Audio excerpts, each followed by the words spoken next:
السلام علیکم ورحمۃ اللہ وبرکاتہ۔ آج کی 11 اہم ترین خبروں اور تبصروں کے ساتھ آجزی یوٹیوب چینل کی طرف سے میں ہوں حافظ عبداللہ اسلام۔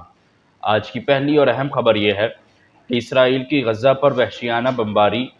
46 بچوں سمیت 100 سے زائد فلسطینی شہید۔ اسرائیلی وزیر اعظم نیتن یاہو کے حکم کے بعد اسرائیلی طیاروں کی جانب سے غزہ شہر پر کی گئی وحشیانہ بمباری میں 100 سے زائد فلسطینی شہید ہو گئے۔ اصل میں گزشتہ روز اسرائیلی وزیر اعظم نے اسرائیلی فوج کو غزہ میں فوری اور شدید حملوں کا حکم دے دیا، اور یہ فیصلہ حماس کی جانب سے جنگ بندی کے معاہدے کی مبینہ خلاف ورزی کے جواب میں دیا گیا۔ یہ کہنا تھا نیتن یاہو کا، اور جنوبی غزہ کے علاقہ جو رفح کہلاتا ہے اس میں اسرائیلی فوجیوں پر حملہ ہوا، یہ کہنا تھا نیتن یاہو کا۔ اور منگل کی رات کو نیتن یاہو کے حکم کے بعد اسرائیلی طیاروں نے غزہ شہر پر دوبارہ فضائی حملے شروع کر دیے، اور الجزیرہ کی رپورٹ کے مطابق اسرائیلی فوجیوں نے غزہ شہر کے مختلف مقامات پر حملے کیے۔ ایک میزائل الشفا ہسپتال کے پیچھے گرا۔ غزہ کی وزارت صحت کے مطابق گزشتہ رات سے جاری اسرائیلی حملوں میں کم از کم 104 فلسطینی ایک ہی دن کے اندر شہید ہو چکے ہیں، جن میں سے 46 بچے شامل ہیں، اور جبکہ اس سے علاوہ 250 سے زائد افراد زخمی ہیں۔ تو یہ ایک دفعہ سے دوبارہ جنگ بندی کی مبینہ خلاف ورزیاں، وہ امریکہ جو امن کا علمبردار ہے، جس نے یہ سارے معاہدے کروائے تھے، سیز فائر کروائے تھے، اس وقت وہ سارے سیز فائر اور اس کی خلاف ورزیاں جاری ہے، اسرائیل اس کے اپنے یار کی طرف سے۔ تو دیکھتے ہیں اس پہ دنیا کا کیا ریئیکشن آئے گا۔ آج کی اگلی خبر، دوبارہ امریکی صدر کا وہی بیان جو وہ پچھلے 1 مہینے یا 2 مہینے کے اندر کئی 100 بار یا 20 بار دہرا چکے ہیں کہ پاکستان کے فیلڈ مارشل بہت زبردست فائٹر ہیں۔ جنوبی کوریا میں ایپک CEO سمٹ کے ظہرانے میں گفتگو کرتے ہوئے ٹرمپ نے کہا کہ پاکستان کے وزیر اعظم اور فیلڈ مارشل بہت اچھے آدمی ہیں، اور فیلڈ مارشل بہت اچھے فائٹر بھی ہیں، اور انہوں نے یہ کہا کہ پاکستان اور بھارت میں آپس میں جو لڑائی ہوئی تھی اس جنگ میں 7 طیارے مار گرائے۔ یہ بہت بڑی بات تھی کیونکہ یہ دونوں ایٹمی طاقتیں تھیں۔ ٹرمپ نے ایک بار پھر کہا کہ پاک بھارت جنگ میں اپنا اثر و رسوخ کا میں نے استعمال کیا، اور وزیر اعظم مودی کو فون کرتے ہوئے کہا کہ آپ کے ساتھ تجارتی معاہدے نہیں کر سکتے، اور مودی سے کہا کہ تم پاکستان کے ساتھ جنگ کر رہے ہو، ہم معاہدہ نہیں کریں گے۔ پاکستان کو بھی فون کیا اور آپ کے ساتھ ہم تجارت نہیں کر سکتے۔ یعنی وہ باتیں جو ٹرمپ پچھلے 2 مہینوں یا 3 مہینوں کے اندر ہر ممالک میں جا کر یا ہر کسی بھی کنونشن میں جا کر دہرا رہا ہے، وہی باتیں دوبارہ جنوبی کوریا کے اس دہرانے میں ٹرمپ نے دہرائی تھی۔ اگلی خبر یہ ہے کہ پاکستان امریکہ تجارتی معاہدہ، پہلی مرتبہ سب سے بڑا بحری جہاز امریکی خام تیل لے کر پاکستان پہنچ گیا، اور اس جہاز کے اندر تقریباً 1,35,000 ٹن خام تیل موجود تھا، جو کہ تاریخ کا سب سے بڑا بحری جہاز بھی ہے، اور یہ بہت اہم پیش رفت ہے۔ اور اس میں جو تیل تھا وہ 10 لاکھ بیرل خام تیل موجود تھا، اور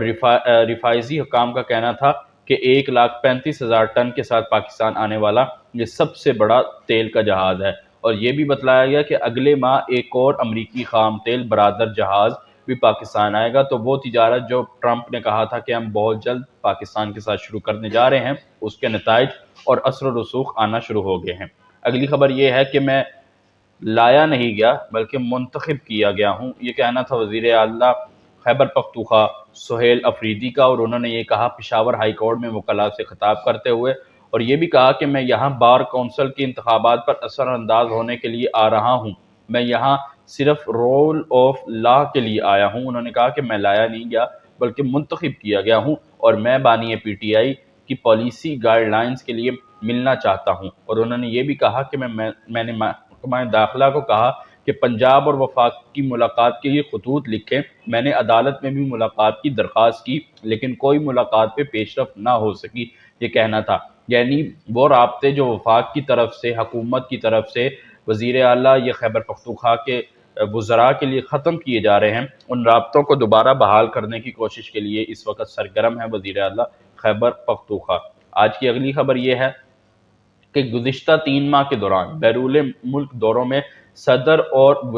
وزیر اعظم سمیت کس کس کو تحائف ملے، یہ سارے کا سارا ریکارڈ پبلک کر دیا گیا ہے۔ وفاقی حکومت نے توشہ خانہ کا مزید ریکارڈ پبلک کیا، اور کابینہ ڈویژن نے جولائی سے لے کر ستمبر 2025 تک کی سماحی کا توشیخانہ ریکارڈ جاری کیا، جس کے مطابق صدر مملکت آصف علی زرداری، وزیر اعظم شہباز شریف کو تحائف ملے اور وزیر اعظم تعداد کے اعتبار سے تحائف وصول کرنے والوں میں سر فہرست ہیں۔ نائب وزیر اعظم اسحاق ڈار، خواجہ آصف، وزیر داخلہ محسن نقوی، وزیر ریلوے، وزیر بجلی، چیئرمین سینٹ یوسف رضا گیلانی، اسپیکر قومی اسمبلی یعنی تمام وزیر اطلاعات، وزیر آئی ٹی، معاون خصوصی، ان تمام کو تحائف ملے اور وزیر مملکت برائے قانون بیرسٹر عقیل ملک، سیکرٹری داخلہ خرم آغا اور ڈپٹی چیف آف پروٹوکول کو بھی اس فہرست میں شامل کیا گیا ہے اور ان کے سارے کا سارا ڈیٹا پبلک کیا گیا ہے، جبکہ سب سے زیادہ جو تحائف ملے ہیں وہ وزیر اعظم شہباز شریف کو ملے ہیں۔ آج کی اگلی خبر یہ ہے کہ گیس کی قیمتوں میں پھر اضافے کا امکان، کمپنیوں نے اوگرا کو درخواستیں دے دی ہیں۔ تو جیسے ہی سردیوں کی آمد ہے تو اسی طرح بالکل گیس کی قیمتوں میں بھی اضافہ کیا جا رہا ہے اور ٹیرف میں 62.28% تک اضافہ مانگا گیا ہے اوگرا سے، اور یہ درخواست 7 نومبر کو سوئی سدرن کی درخواست پر 11 نومبر کو یعنی 7 اور 11 کو الگ الگ سماعتیں کرے گی اور اس کے بعد یہ فیصلہ کیا جائے گا کہ آیا اتنا بڑا ٹیرف میں اضافہ عوام کے اوپر اتنا بڑا بوجھ ڈالا جائے گا یا نہیں۔ اصل میں جو ٹیرف ہے وہ 28.62% کی درخواست کی جا رہی ہے اور اس وقت مجموعی طور پر 22% اضافے کی درخواست کی ہے۔ اگلی خبر یہ ہے کہ صدی کا سب سے بڑا طوفان جمیکا سے ٹکرا گیا اور اس کا نام تھا ملیسا، جس میں 7 افراد ہلاک ہوئے اور کیوبا سے لوگوں کا انخلاء شروع ہو گیا ہے۔ غیر ملکی میڈیا کے مطابق ملیسا جو جمیکا سے ٹکرانے کے بعد اب کیوبا کی طرف جا رہا ہے، جہاں طوفان کے اثرات اور خطرات سے بچنے کے لیے ممکنہ اقدامات کرتے ہوئے حکومت نے فوری کیوبا کو لوگوں سے خالی کروا دیا ہے اور اب تک 7 لاکھ سے زائد افراد طوفان کے نقصان کے اندیشے کی وجہ سے اپنے گھروں کو چھوڑ کر محفوظ علاقے میں منتقل ہو چکے ہیں۔ اور یہ طوفان جو جمیکا سے ٹکرایا تھا، یہ 145 کلومیٹر فی گھنٹہ کی رفتار سے ہوائیں چلی، جبکہ طوفان اب کیٹیگری 4 میں بدل گیا ہے۔ یعنی پہلے غیر ملکی ممالک کی جانب سے یہ فہرست جاری کی ہے کہ یہ طوفان جب جمیکا سے ٹکرایا تھا تو یہ کیٹیگری 5 میں تھا، لیکن اب یہ جب کیوبا سے ٹکرانے جا رہا ہے تو یہ کیٹیگری 4 میں بدل گیا ہے اور کیٹیگری 5 میں ہی رپورٹ کے مطابق شدید بارشیں، طوفان، سیلاب اور سلائیڈنگ ہوئی، جس میں باضابطہ طور پر 7 افراد ہلاک بھی ہوئے۔ اب یہ کیٹیگری 4 میں ہو گیا ہے تو اس کے حد زیادہ امکان ہے کہ یہ کیوبا میں جا کر زیادہ تباہی پہنچائے گا۔ اگلی خبر، سعودی عرب نے دنیا کا پہلا اسکائی اسٹیڈیم بنانے کا منصوبہ بنا دیا۔ عرب میڈیا کے مطابق سعودی عرب نے نئے تعمیر ہونے والے نیوم شہر میں دنیا کا پہلا اسکائی اسٹیڈیم بنانے کا منصوبہ بنایا ہے اور رپورٹ کے مطابق 350 میٹر اونچائی پر بننے والا یہ اسٹیڈیم 2032 تک مکمل ہوگا اور جہاں پر 2034 کے فیفا ورلڈ کپ کے بھی کچھ میچز کھیلے جانے کا امکان ہے۔ یعنی یہ زمینی سطح سے 350 فٹ اوپر یہ اسٹیڈیم بنایا جائے گا اور یہ منصوبہ 2032 میں جا کر یعنی 2025 سے 2032 7 سالہ منصوبہ ہے یہ، اور 2032 میں جا کر یہ منصوبہ مکمل ہوگا۔ آج کی اگلی خبر، صارفین نے اب ٹک ٹاک سے زیادہ پیسے کیسے کما سکیں یہ بھی بتا دیا ہے اور ایسا ٹک ٹاک پلیٹ فارم کی سبسکرپشن ماڈل میں تبدیلی سے ممکن ہوا ہے، کیونکہ امریکہ میں کانفرنس کے دوران کمپنی کی جانب سے اعلان کیا گیا کہ اب صارفین سبسکرپشن سے ہونے والی آمدنی کا 90% حصہ کمائیں گے۔ پہلے یہ حصہ 70% تھا اور 20% اب اس میں اضافہ کر دیا جاتا ہے۔ یعنی اگر پہلے بندہ 100 روپے کماتا تھا تو ٹک ٹاک 30 روپے اپنے پاس رکھ کے 70 روپے اس صارف کو دیتی تھی، لیکن اب جو امریکہ میں کانفرنس ہوئی ہے اس کے مطابق جو ٹک ٹاک کے اونرز ہیں یا ٹک ٹاک کے جو چلانے والے ہیں انہوں نے یہ کہا ہے کہ اب 90% صارفین کو دیا جائے گا جبکہ 10% ٹک ٹاک اپنا رکھے گا، تو اب کمائی کے امکان زیادہ ہو گئے ہیں۔ اگلی خبر یہ ہے کہ ون ڈے رینکنگ جاری کر دی گئی ہے اور بابر اعظم کی چوتھی پوزیشن برقرار، جبکہ رضوان کی 1 درجہ ترقی ہوئی ہے اور اس میں جو رینکنگ کے مطابق بھارت کے روہت شرما نے ہم وطن شبمن گل سے پہلی پوزیشن چھین لی۔ روہت شرما نے آخری میچ میں آسٹریلیا کے خلاف سینچری بنائی تھی ناقابل شکست، جس کی وجہ سے وہ شبمن گل سے پوزیشن چھین لی۔ دوسرے نمبر پر ابراہیم زادران جن کا تعلق افغانستان سے ہے وہ ہیں، اور تیسرے نمبر پر شبمن گل جو پہلے نمبر پہ تھے وہ 2 درجہ تنزلی کے ساتھ تیسری پوزیشن پر آ گئے ہیں اور بابر اعظم کی چوتھی پوزیشن برقرار ہے، جبکہ محمد رضوان ایک درجہ ترقی کے بعد اب 24ویں پوزیشن پر موجود ہیں۔ آج کی آخری خبر یہ ہے کہ ناشتہ نہ کرنا صحت کے لیے نقصان دہ، ماہرین نے خطرناک بیماریوں سے خبردار کر دیا۔ ماہرین کے مطابق میٹابولک سنڈروم میں کئی امراض مجموعہ ہیں جن میں پیٹ اور کمر کے گرد چربی کا اجتماع